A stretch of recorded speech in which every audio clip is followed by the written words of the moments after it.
Okay, 9 मार्च 2026 काफ़ी time बाद ये आज सेशन हम लोग का हो रहा था। बीच में फेस्टिवल्स की वजह से टाइम नहीं मिला। ये वाला कैंडल जो बन रही है एज यू कैन सी, ये छोटी कैंडल बन गई। अब ट्रेंड में दो ऑपोजिट कलर की कैंडल आई, जिसमें जो दूसरी कैंडल है वो साइज में भी वीक हो गई और पिछले कैंडल के वीक में क्लोज भी हो गई और हायर हाई पे क्लोज हुई रिजेक्ट होके। तो ये मल्टीपल कन्फर्मेशंस थे हमारे पास। इसके बेसिस पे मैंने आपके लिए ट्रेड ले लिया। Usually live charts, live pairs में मैं ट्रेड ज़्यादा नहीं करता हूँ, लेकिन इस पे मैंने चांस लिया कि चूँकि सेटअप तो सेटअप है और जो मेरे जितने भी सेटअप्स हैं वो प्राइस एक्शन पे बेस्ड हैं, तो इसको ट्राई करते हैं। आज काफ़ी दिन बाद ट्रेड हो रहा था, तो मुझको दो विनिंग के साथ हट जाना चाहिए था मार्केट में, लेकिन वही है, कॉन्फिडेंस आ जाता है, ओवर कॉन्फिडेंस आ जाता है। जो मेरे दो विनिंग्स हुए, ये जो अभी पहला ट्रेड विन हो रहा है और जो दूसरा हुआ, तो दोनों बैक टू बैक हुआ। तो कोई एग्जॉशन हुआ ही नहीं, बहुत जल्दी ही ख़त्म हो गया। तो इसीलिए फिर मैं तीसरे विनिंग के लिए गया।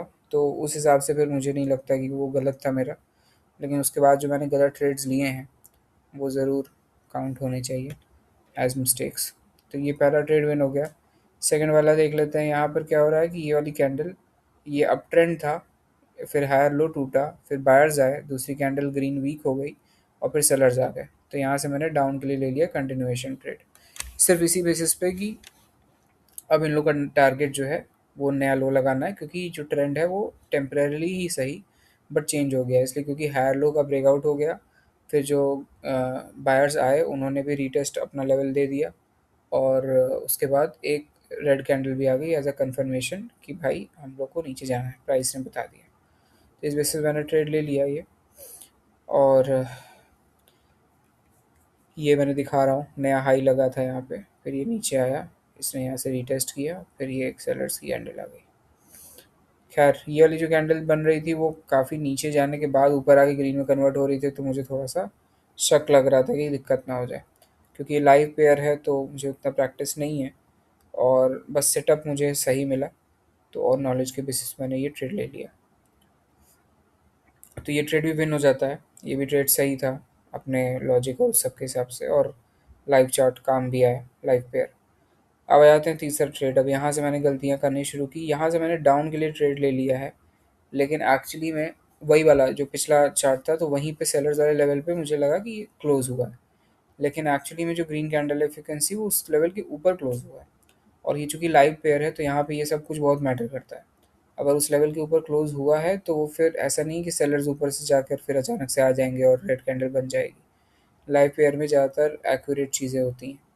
तो अगर वो सेलर्स के लेवल पे के ऊपर क्लोज किया है, भले ही रिजेक्शन दिया हो, तो वो ग्रीन में कन्वर्ट हो सकता है।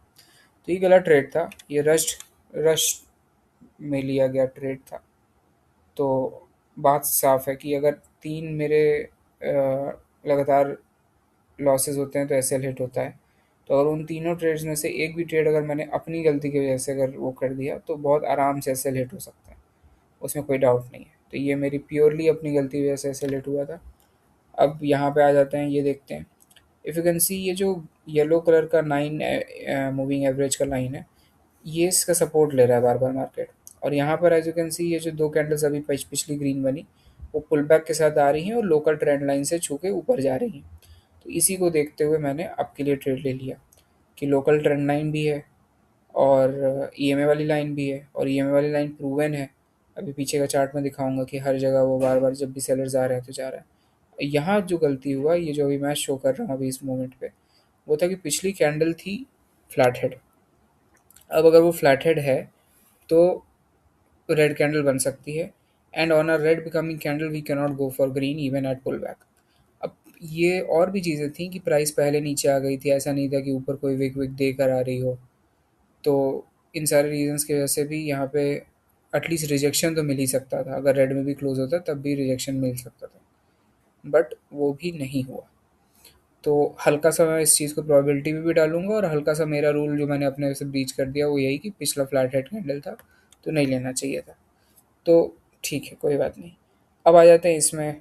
एज यू कैन सी, पिछले जो दो कैंडल्स हैं उनका जो सपोर्ट लेवल है वो बायर्स का पोजीशन ऑलरेडी रिवील कर रहा है, और वो ये इतना टेम्पटिंग है, ये जो दोनों कैंडल्स इतना लंबे रिजेक्शन दिया गया है इसमें, कि सेलर्स लोग इतना नीचे आए उसके बाद भी ग्रीन में कन्वर्ट हो गए।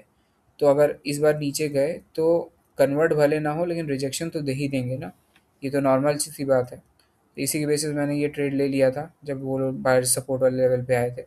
लेकिन इसमें गलती यही थी कि पहली गलती कि मुझे इस टाइप की चार्ट में ट्रेड ही नहीं करना चाहिए जहाँ पे वॉलेटिलिटी इतनी ज़्यादा हाई हो, इतने लंबे विक्स हो। दूसरी बात, आफ्टर रेड कैंडल मैं जा सकता था, जाता। अच्छा देखो, यहाँ पे एक गलती मैंने और की है जो मैंने लिखी थी, और ये गलती की थी कि जो टाइमर वाले जो ट्रेड्स हैं वो बहुत रिस्की होते हैं, तो एटलीस्ट एसएल हिट से पहले वाला ट्रेड में नहीं लेना है ये ट्रेड। वो बात अलग है कि कैंडल भी बहुत नीचे क्लोज हुई है, लेकिन मैंने अपना रूल भी तो ब्रीच किया, तो ये भी गलत था। और वही है, वॉलेटाइल चार्ट में मैंने लिया, और पिछली जो दो कैंडल्स हैं, जो पिछली ग्रीन कैंडल है वो एक रेजिस्टेंस लेवल पे क्लोज हुई है, तो फिर वो रेड कैंडल बन ही सकती थी, and on a red becoming candle we can not go for green. तो इस तरह से दो विन हुए, बट उसके बाद तीन कॉन्जिक्यूटिव लॉसेज और एसएल हिट। सो या दैट्स इट।